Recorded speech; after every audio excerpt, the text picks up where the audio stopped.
15 साल। एक शादी को कानूनी तौर पर खत्म होने में 15 साल लग गए। सोचिए जरा। आज हम एक ऐसे ही केस की कहानी में उतरने वाले हैं। एक ऐसा पेचीदा मामला जिसे सुलझाने के लिए भारत के सुप्रीम कोर्ट को खुद बीच में आना पड़ा। ये कहानी सिर्फ एक तलाक की नहीं है, बल्कि ये दिखाती है कि हमारे देश में न्याय का रास्ता कितना कितना लंबा और उलझा हुआ हो सकता है। तो चलिए इस पूरे सफर को समझने के लिए हम इसे 5 हिस्सों में देखेंगे। पहले बात करेंगे कि ये शादी कैसे बिखरी, फिर देखेंगे कि 15 साल तक अदालतों में क्या हुआ, सुप्रीम कोर्ट ने कैसे दखल दिया और पूर्ण न्याय की जो शक्ति है वो आखिर है क्या, और आखिर में हम जानेंगे कि अंतिम फैसला क्या हुआ। तो शुरू करते हैं।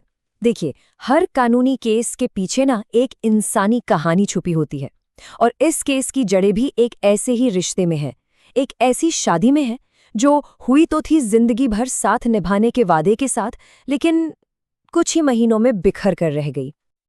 जरा इस टाइमलाइन को देखिए। अक्टूबर 2009 में शादी होती है और सिर्फ 6 महीने बाद अप्रैल 2010 में दोनों अलग हो जाते हैं, और उसी साल दिसंबर में उनके बेटे का जन्म भी होता है। मतलब जो रिश्ता सिर्फ कुछ महीनों तक ही चल पाया, उसे कानूनी तौर पर खत्म करने की लड़ाई 1 दशक से भी ज्यादा लंबी चलने वाली थी। कमाल है ना।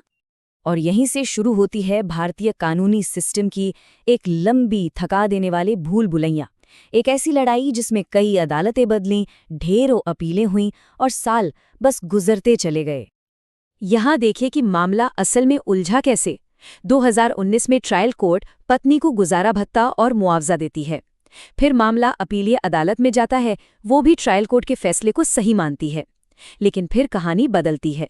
फैमिली कोर्ट कुछ और मेंटेनेंस देती है, जिसे 2023 में हाई कोर्ट पलट देता है। और तो और हाई कोर्ट मुआवजा भी रद्द कर देता है। मतलब एक कोर्ट कुछ कहता है, दूसरा उसे बदल देता है। इसी कानूनी चक्रव्यूह में दोनों पक्ष सालों तक फंसे रहे और इंसाफ बस दूर और दूर होता चला गया। तो जब निचली अदालतों में सालों की भाग दौड़ के बाद भी कोई रास्ता नहीं निकला, कोई पक्का समाधान नहीं मिला, तब जाके ये मामला पहुंचा देश की सबसे बड़ी अदालत भारत के सुप्रीम कोर्ट में। और सुप्रीम कोर्ट ने जो कहा वो इस पूरे मामले का निचोड़ था। उन्होंने साफ साफ कहा, हम पाते हैं कि उनके बीच कोई वैवाहिक बंधन नहीं बचा है। एक ऐसे कानूनी रिश्ते को बनाए रखने का कोई उद्देश्य नहीं है जिसका कोई मतलब ही नहीं रह गया है।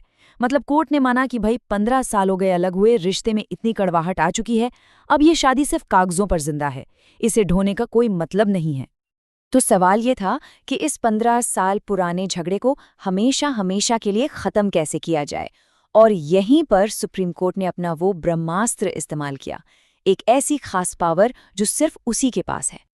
ये पावर आती है संविधान के आर्टिकल 142 से।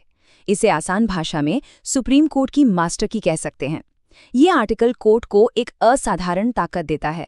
ये कहता है कि अगर किसी केस में कंप्लीट जस्टिस यानी पूर्ण न्याय करने के लिए कोई भी आदेश देना जरूरी है, तो सुप्रीम कोर्ट वो आदेश दे सकता है, भले ही इसके लिए उसे तय कानूनी प्रक्रियाओं से थोड़ा हटना ही क्यों न पड़े। इसका मकसद एक ही है, पूरा और अंतिम न्याय।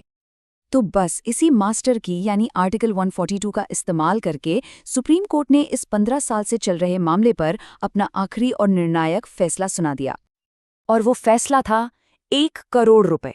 जी हाँ, कोर्ट ने 1 करोड़ रुपए की परमानेंट एलिमनी यानी स्थायी गुजारा भत्ता तय किया। और ये सिर्फ पैसा नहीं था, ये एक फुल एंड फाइनल सेटलमेंट था।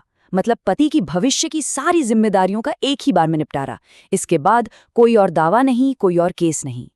तो कुल मिलाकर सुप्रीम कोर्ट ने 3 बड़े कदम उठाए। पहला, इस शादी को तलाक की डिक्री देकर ऑफिशियली खत्म कर दिया। दूसरा, जैसा हमने देखा, 1 करोड़ रुपए का फाइनल सेटलमेंट तय किया। और तीसरा, जो शायद सबसे जरूरी था, दोनों के बीच चल रहे बाकी सारे सिविल और क्रिमिनल केस भी खत्म कर दिए। सब कुछ बंद, ताकि ये लड़ाई सच में खत्म हो और दोनों अपनी अपनी जिंदगी में आगे बढ़ सकें। ये पूरा केस हमें एक बहुत बड़े सवाल के साथ छोड़ जाता है।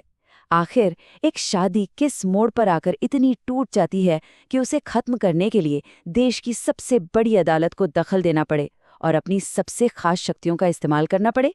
सोचने वाली बात है ना।